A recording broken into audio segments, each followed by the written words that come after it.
하나님의 말씀은 사도행전 1장 1절부터 8절까지 말씀입니다. 봉독하겠습니다. 데오빌로여, 내가 먼저 쓴 글에는 무릇 예수의 행하시며 가르치시기를 시작하신부터 그의 택하신 사도들에게 성령으로 명하시고 승천하신 날까지 이를 기록하였노라. 해 받으신 후에 또한 저에게 확실한 많은 증거로 친히 사심을 나타내사 40일 동안 저에게 보이시며 하나님 나라의 일을 말씀하시니라. 사도와 같이 모이사 저에게 분부하여 가라사대 예루살렘을 떠나지 말고 내게 들은 바 아버지의 약속하신 것을 기다리라. 요한은 물로 세례를 베풀었으나 너희는 몇 날이 못되어 성령으로 세례를 받으리라 하셨느니라. 저희가 모였을 때 예수께 묻자와 가로되 주께서 이스라엘 나라를 회복하심이 이때니까 하니 가라사대 때와 기한은 아버지께서 자기의 고난에 두셨으니 너희의 알 바 아니요 오직 성령이 너희에게 임하시면 너희가 권능을 받고 예루살렘과 온 유대와 사마리아와 땅 끝까지 이르러 내 증인이 되리라 하시니라. 아멘. 기도하겠습니다. 하나님 아버지 감사합니다. 오늘도 주의 생명의 말씀, 진리의 말씀을 들을 수 있는 복된 시간 주셨사오매 우리 모두가 하나님의 말씀에 집중하게 하시고 성령께서 깨닫게 하심으로 참으로 그 뜻대로 준행할 수 있는 하나님의 은혜와 능력까지 우리 모두에게 허락하여 주시옵소서. 전하는 자 듣는 자 다 함께 큰 은혜 있기를 간절히 바라옵고 우리 구주 예수 그리스도 이름으로 기도하옵나이다. 아멘. 벌써 5월 마지막 주일이네요. 우리가 예수를 믿고 신앙생활을 하며 교회 생활을 하는 그 이유와 목적이 무엇인가를 분명히 알고 그러한 삶을 사는 사람과 그냥 어렴풋이 막연히 교회 다니는 사람과는 분명히 삶의 자리가 다를 것입니다. 성경에는 하나님의 뜻이 나타나 있습니다. 결국 하나님의 아들이신 예수 그리스도께서 왜 어떻게 이 세상에 오셨는가 하는 것을 분명하게 우리에게 알려주고 있거든요. 그러니까 하나님의 말씀인 성경은 그 이유와 목적을 우리들에게 밝혀주고 있는 것입니다. 하와를 유혹하여서 아담으로 하여금 하나님의 계명인 선악과를 범하도록 만든 원수 마귀 옛뱀 사단을 심판하시면서 동시에 죄인들을 구원하시기 위해서 하나님의 아들은 이 땅에 오셨다라고 성경은 우리에게 말씀하고 있습니다. 우리가 여기서 꼭 기억해야 될 것은 신앙 고백할 때마다 우리가 사도신경을 이용하잖아요. 사도신경을 신앙을 고백을 하는데 거기에 나와 있는 아주 중요한 메시지들이 있습니다. 그것은 다름이 아니라 동정녀 마리아에게 나셨다. 성령으로 잉태했다. 이 고백을 우리가 늘 하고 있는데 세상 종교의 모든 창시자들은 부친의 정자로 인하여 태어난 남자의 후손들입니다. 창세기에 말씀하고 있는 뱀의 후손과 여자의 후손의 관계를 우리가 올바로 이해할 때 신앙생활에 흔들림이 없다는 것을 기억을 해야 될 것입니다. 그러니까 옛뱀이 하와를 꼬여가지고 선악과를 먼저 먹게 만들었잖아요. 그리고 그 하와를 통해서 아담까지 선악과를 먹도록 만들었는데 늘 강조하지만 하와의 죄와 아담의 죄는 질적으로 다릅니다. 하와는 하나님처럼 되고 싶어서 선악과를 먹었지만 아담은 자기 아내가 따주니까 하나님 말씀에 순종해야 되는데 아내의 말에 순종했다는 거죠. 그래서 아담의 죄는 사단적인 죄가 아니고요. 불순종의 죄인 겁니다. 어쨌든 하와를 통해서 아담까지 선악과를 먹도록 만든 그 옛뱀 사탄을 심판하기 위해서 하나님의 아들은 이 땅에 오셨고 동시에 옛뱀에게 속은 하나님의 형상대로 그 모양을 따라 지음받은 인간을 구원하시기 위해서 죄로부터 건져내기 위해서 하나님의 독생자가 이 땅에 오셨는데 예수 그리스도는 여자의 후손으로 오셨다 이 말씀입니다. 성령으로 잉태됐다는 거죠. 그러니까 부친의 정자를 통해서 이 세상에 태어난 모든 사람들은요, 죄인일 수밖에 없다. 왜?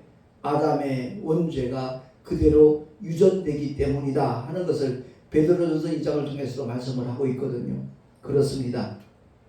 하나님의 독생자는 아담의 씨와는 상관없는 겁니다.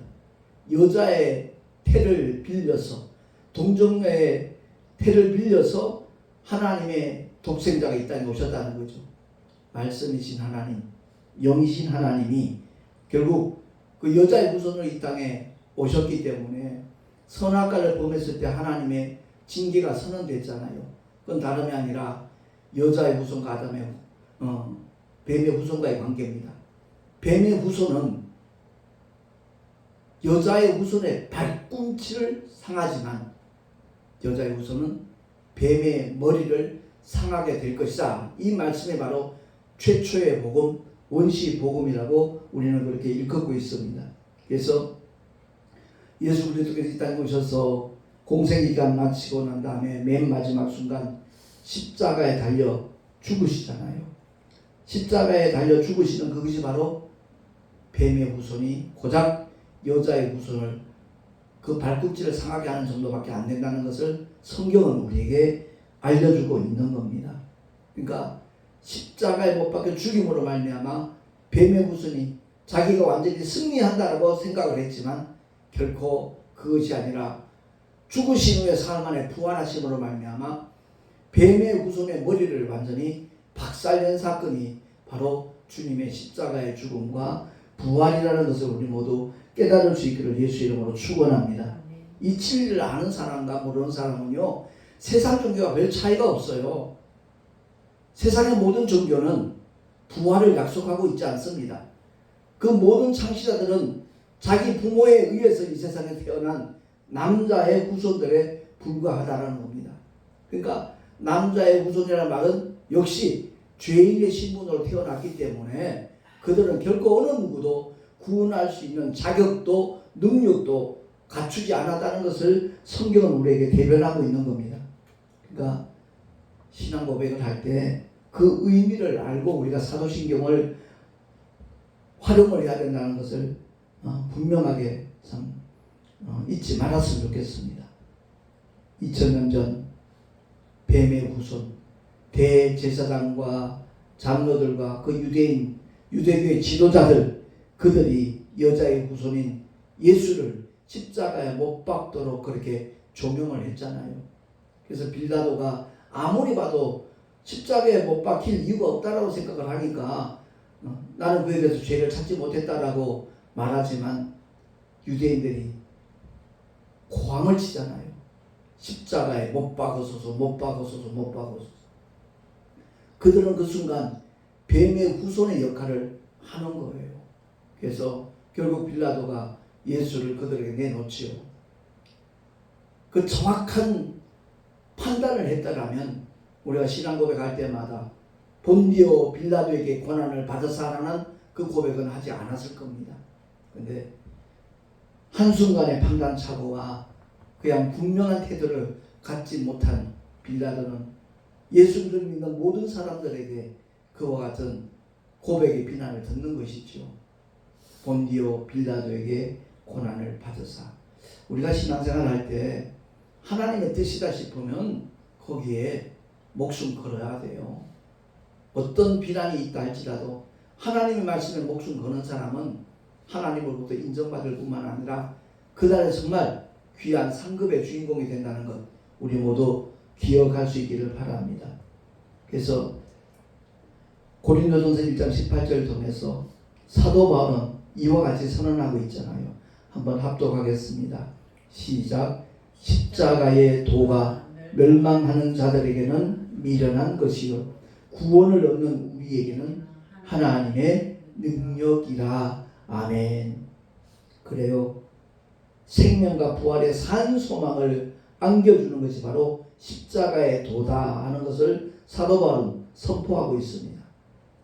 뿐만 아니라 요한복음 3장 17절 18절에는 이와 같이 선언하죠. 한번 합독하겠습니다. 시작. 하나님이 그 아들을 세상에 보내신 것은 세상을 심판하려 하심이 아니요 저로 말미암아 세상이 구원을 받게 하려 하심이라. 아멘. 그렇습니다. 하나님이 그 아들을 세상에 보내신 것은 세상을 심판하는 게 아니라 마귀를 심판하기 위해서 하나님의 아들을 보내셨다라고 선언하고 있는 겁니다.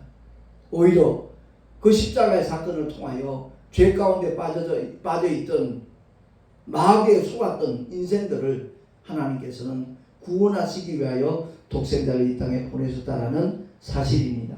그러니까 우리가 교회를 다니면서도 신앙생활을 한다고 하면서도 하나님의 아들이 왜 이 땅에 오셨는가, 어떻게 오셨는가, 여기에 대해서 제대로 알지 못하고 교회만 다니는 그런 분들이 의외로 많이 있거든요. 하나님의 독생자가 오신 목적은 세 가지로 딱 나와 있잖아요. 아버지의 뜻을 이루시고 마귀를 심판하시고 죄인을 구원하기 위함이다. 그리고 어떻게 오셨느냐? 동정녀의 몸을 빌어서 말씀이신 하나님이, 영이신 하나님이 육체를 입고 오셨다. 그래서 그는 남자의 후손이 아니라 여자의 후손이다 라고 성경은 우리에게 말씀하고 있는 겁니다.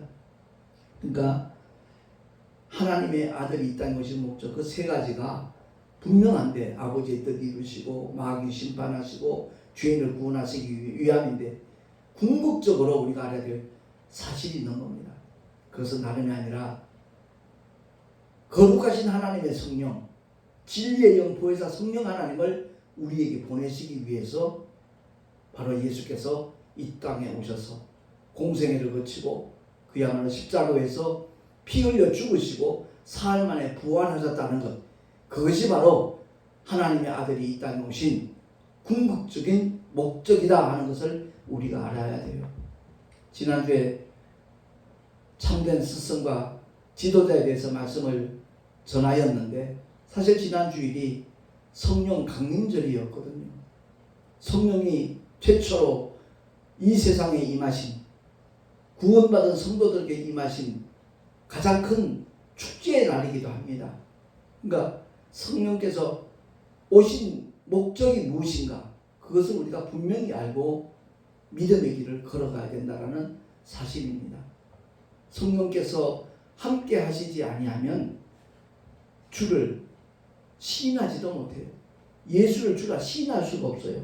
한번 찾아볼까요? 고린도전서 12장 3절 말씀을 우리 한번 찾아서 읽도록 하겠습니다. 내가 1절 2절을 읽을 테니까 고린도전서 12장 1절 2절 3절을 같이 읽습니다. 형제들아, 신령한 것에 대하여는 내가 너희의 알지 못하기를 원치 아니하노니 너희도 알거니와 너희가 이방인으로 있을 때 말 못하는 우상에게로 끄는 그대로 끌려갔느니라. 그러므로 내가 너희에게 알게 하노니 하나님의 영어로 말하는 자는 누구든지 예수를 저주할 자라 하지 않고 또 성령으로 아니하고는 누구든지 예수를 주시라 할 수 없느니라. 아멘. 마귀를 심판하시고 죄인의 구원의 길을 완성하신 주님이 성령을 보내셔야만 그 모든 은택을 깨닫고 누릴 수 있다 하는 것을 사도 바울은 다시 한번 일깨워주는 말씀입니다. 누구든지 성령으로 아니하고는 예수를 주여 주라 이렇게 시인할 수 없다 하는 것을 가르쳐주고 있는 겁니다. 그러니까 우리가 성령 충만을 받아야 될 중요한 이유 중에 하나가 바로 첫 번째가 그거라는 거죠. 그리고 오늘 본문에서도 말씀하시기를 분명히 주님이 선언하잖아요. 오직 성령이 너희에게 임하시면 너희가 권능을 받고 예루살렘과 온 유대와 사마리아와 땅끝까지 이르러 내 증인이 되리라 라고 주님이 분명하게 일러주셨습니다. 그래요. 우리가 부활의 목격자로서 부활하신 주님을 만난 사람으로서 하나님의 영원한 생명을 성령으로 취한 믿음의 사람으로서 반드시 성령 충만함을 받아야 될 이유가 거기에 있다라는 겁니다. 어떤 직분이든 예수 믿고 구원받은 사람들은요, 주님이 동일하게 맡기신 바로 사명이 있는 겁니다. 그것은 다름이 아니라 예수를 전하는 거죠. 복음을 전파하는 거죠. 땅 끝까지 이르러 내 증인이 되리라라고 말씀하고 있는 겁니다. 그러니까 주님이 오순절 마가다락방에 성령님이 임하시기 전에 제자들에게 분명하게 명령하신 말씀이 바로 1장 4절과 5절입니다. 한 번 더 합독합니다. 시작. 사도와 같이 모이사 저희에게 분부하여 가라사대 예루살렘을 떠나지 말고 내게 들은 바 아버지의 약속하신 것을 기다리라. 요한은 물로 세례를 베풀었으나 너희는 몇 날이 못되어 성령으로 세례를 받으리라 하셨느니라. 아멘. 지난주에 성령 강림주의라고 했잖아요. 2000년 그때로부터 지금까지 쉼없이 끊임없이 성령 하나님은 임하시고 있습니다. 어떤 사람에게? 예수의 이름을 믿고 구원받은 죄 사함 받은 영혼에게 구하기만 하면 성령 하나님은 지체하지 아니하시고 그 영 속에 임한다는 사실을 확실히 믿으시기를 예수 이름으로 축원합니다. 성령 받는 것을 어렵게 가르치는 목사님들도 많아요. 단계별로 가르치는 목사님들도 없잖아 있고요. 아니요. 성경은 간단합니다. 결코 혼잡하게 만들면 안 되는 겁니다. 어렵게 만들면 절대 안 됩니다. 누구든지 그 사람이 어떤 삶을 살아왔던 간에 그 사람이 강도고 창녀였다 할지라도 정말 예수 이름을 믿고 구원받으면 진정된 성령의 감동에서 회개한 영혼이라면 누구나 다 성령을 받을 수 있는 조건이 갖춰지는 겁니다. 그래서 사도 베드로의 첫 번째 설교가 바로 그렇게 나와 있잖아요. 사도행전 2장 38절 말씀입니다. 베드로가 전하는 메시지를 듣고 난 다음에 그 많은 군중들이 저희가 이 말을 듣고 마음에 찔려 베드로와 다른 사도들에게 물어 가로되 형제들아 우리가 어찌할꼬 하거늘. 시작. 베드로가 가로되 너희가 회개하여 각각 예수 그리스도의 이름으로 세례를 받고 죄 사함을 얻으라. 그리하면 성령을 선물로 받으리니. 아멘. 그렇습니다. 성령은 선물이에요. 우리의 애씀과 노력으로 이루어지는 것이 아니라 주님이 행하신 그 모든 일을 십자가의 죽으심을 우리가 바로 알고 왜 주님이 피 흘려 죽으셨는가?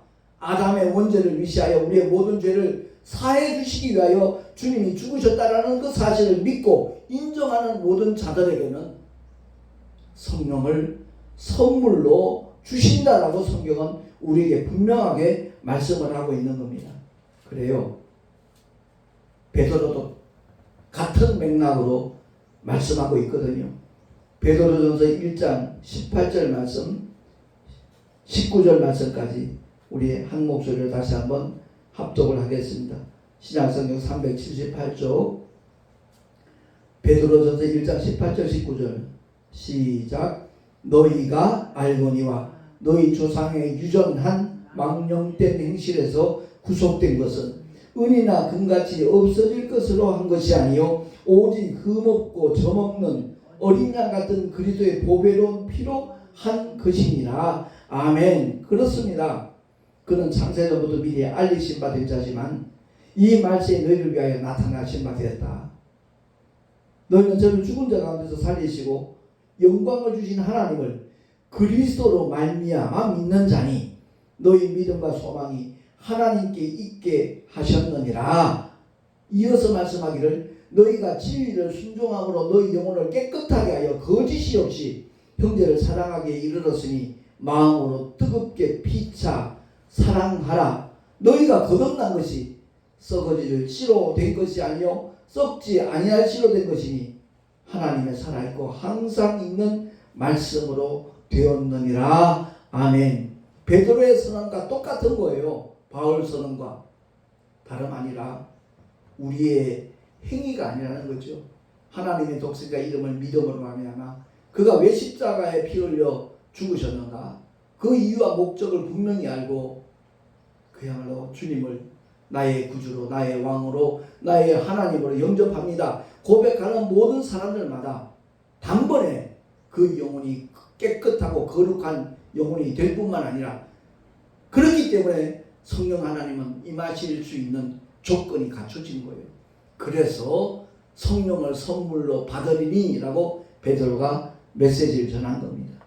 우리 모두가 다 성령 강림절 수십 번 지나가도 성령을 사모하지도 않고 구하지도 않았다면 그 역시 지금껏 옛뱀 마귀에 속고 있는 사람이라는 것을 우리가 깨달아야 되는 겁니다. 그래요. 성경을 대할 때마다 하나님의 감동을 사모해야 되고요. 성령께서 바로 깨달을 수 있도록 은혜를 주세요. 도와주세요. 함께 해주세요. 간절히 기도하면 주님은 어느 누구도 차별하지 않습니다. 그 말씀을 정말 사모하고 믿는 모든 자들에게 성령 하나님이 임하셔서 그때부터는 내가 믿는 것이 아니라 성령께서 은혜 가운데를 이끌어 주심으로 말미암아 이런 표현이 어떨지 몰라요. 믿어지는 겁니다.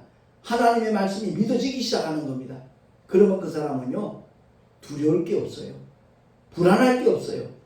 오직 담대하게 말씀만을 바라보고 의지하며 나아가는 하나님의 사람이 될 줄로 믿으시기 바랍니다. 그래요. 성령의 감동감 없이는 예수를 주로 시인할 수도 없고 오늘 본문에 말씀하듯이 땅끝까지 이르러 증인이 될 수도 없는 겁니다. 그래서 우리 모두가 다 성령의 충만함을 통해서만 하나님의 온전하신 뜻을 깨달을 수도 있고 알 수도 있기 때문에 끊임없이 성령을 좇아 행하는 하나님의 사람이 될 수 있기를 예수 이름으로 축원합니다. 성령은 하나님의 깊은 곳이라도 통달하신다고 그랬잖아요. 그러니까 아버지 하나님의 거룩하신 온전하신 그 뜻을, 선하신 뜻을 바로 깨닫게 되는 비결이 바로 성령의 인도함을 받을 때 가능하다는 겁니다. 어떤 상황 속에서도 좌절하지 않고 포기하지 않고 승리할 수 있도록 이끄시는 분이 성령 하나님이신 줄로 믿습니다. 그러니까 사도 바울이 고백하기를 빌립보서 4장 13절에 내게 능력 주시는 자 안에서 내가 모든 것을 할 수 있다라는 이 말씀의 의미를 올바로만 깨달으면 그 사람은 언제 어디서든지 하나님의 사람으로 드러날 것입니다. 그렇습니다. 성령 강림절을 우리가 지난주에 보냈는데 그 자체가 중요한 것이 아니라 이미 2000년 전 오순절 마가다락방에 임하신 성령 하나님은 지금까지 변함없이 하나님의 약속대로 믿음을 가진 자들에게 그리고 구하는 자들에게 임하셔서 그들의 삶을 책임져 주시고 그들의 믿음을 보존해 주시는 변함없는 우리들의 보혜사 하나님이신 줄로 믿습니다. 오늘 우리 모두가 다 예수께서 왜 세상에 오셨는가 그 이유를 분명히 알고 첫째는 아버지의 뜻을 이루기 위해서 둘째는 마귀의 일을 진멸하기 위해서 세 번째는 죄인들을 구원하시기 위해서 결과적으로 주님이 오신 이유와 목적은 우리들에게 보혜사 성령 진리의 영이신 하나님을 성령을 보내시기 위해서 주님이 이 땅에 오셨다는 것을 기억을 하고 요한복음 16장을 읽어보면요 성령에 대하여 예수님은 극존칭을 사용하셔요. 그가 오시면 인도하시리니 생각나게 하시리니 끊임없이 극존칭을 사용을 하셔요. 성삼위 하나님에 대해서 우리가 분명히 알아야 될 것은 성령은 눈에 보이지 아니하여 보이지 아니하니까 이상한 취급을 할 수도 있어요. 그는 인격이셔요. 그는 하나님이셔요. 그래서 우리의 구원을 위하여 하나님의 정말 세상죄를 지고 가는 어린 양으로 오신 예수께서 공생의 기간 동안에 성령을 약속하셨는데 어떻게 표현하셨는가 하는 것을 우리가 바로 알고 성령은 하나님의 거룩하신 영이셔요. 눈에 보이지 아니에요. 그러나 우리 영 속에서 아주 구체적으로 지속적으로 변함없이 인격적으로 우리를 주장하시고 이끄시는 우리의 절대적인 하나님이시라는 것을 기억을 하고 끊임없이 주님과 함께 동행하는 하나님의 사람으로 끝까지 승리하는 우리 모두가 될 수 있기를 예수 이름으로 축원합니다. 기도하겠습니다. 하나님 아버지 감사합니다. 주님이 왜 이 땅에 오셨는지 어떻게 오셨는지 오늘 말씀을 살펴보았습니다. 우리 모두가 다 정말 주님이 이 땅에 오셔서 공생의 기간을 마치시고 십자가에 못 박혀 죽으시고 사흘 만에 부활하셔서 승천하신 목적은 우리들에게 성령 하나님을 보내주시기 위함이었다는 것을 다시 한번 깨달았습니다. 끊임없이 성령을 쫓아 행하는 하나님의 사람들이 다 되게 하여 주시옵소서. 우리 구주 예수 그리스도의 이름으로 감사하며 기도하옵나이다. 아멘. 교회 소식 주보를 참고하시기 바랍니다. 합동동인 총회 단합대회를 지난주에 명성수양관에서 은혜 가운데 잘 마쳤습니다. 그리고 같은 장소에서 6월 3일 4일 1박 2일 동안 총회 교육부 주관 목회자 부부 세미나가 또 진행이 될 것입니다. 그때는 목사님 사모님들도 함께 오기 때문에 훨씬 더 많은 주의 종들이 동참을 하게 될 것입니다. 위에서 기대해 주시기 바라고 강사가 5분입니다. 첫날 개회 예배 때 제가 메시지를 전하는데 위에서 기도해 주시면 참으로 고맙겠습니다. 38년간의 목회를 전부 다 총정리해서 가장 중요한 메시지를 함께 나누고 싶은 그런 마음을 하나님이 주셨으니까 중보기도를 부탁을 드립니다. 늘 부탁드리지만 택시 전도와 총회장의 사명 잘 감당할 수 있도록 중보기도해 주시기 바랍니다. 그리고 그 메시지를 보신 다음에 좋아요를 좀 눌러주셨으면 좋겠어요. 이유는 다름이 아니라 좋아요 수가 많은가 적은가에 따라서 관심도가 달라지더라고요.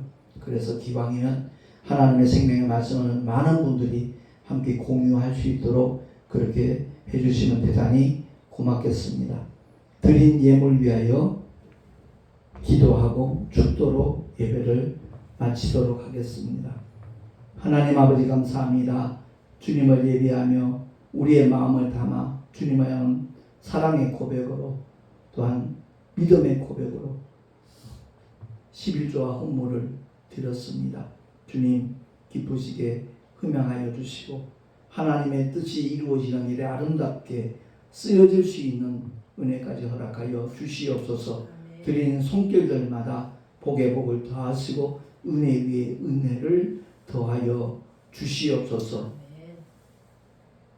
우리 구주 예수 그리스도의 이름으로 감사하며 간절히 축복하며 기도하옵나이다. 아멘. 이제는 우리 주 예수 그리스도의 크신 은혜와 하나님 아버지의 영원하신 사랑하심 보혜사 성령 하나님의 내주교통 인도하심과 축복하심이 예수께서 왜 이 땅에 오셨는가 궁극적으로 우리에게 성령 하나님을 보내주시기 위함이었다는 사실을 깨닫고 오직 성령을 쫓아 행하리라 결단한 하나님의 사람들 머리 위에 그 가정과 자녀들과 경영하는 모든 일들과 주께서 피로 값주고 세우신 주님의 모든 교회들 위해 지금으로부터 영원토록 함께 있을지어다. 아멘.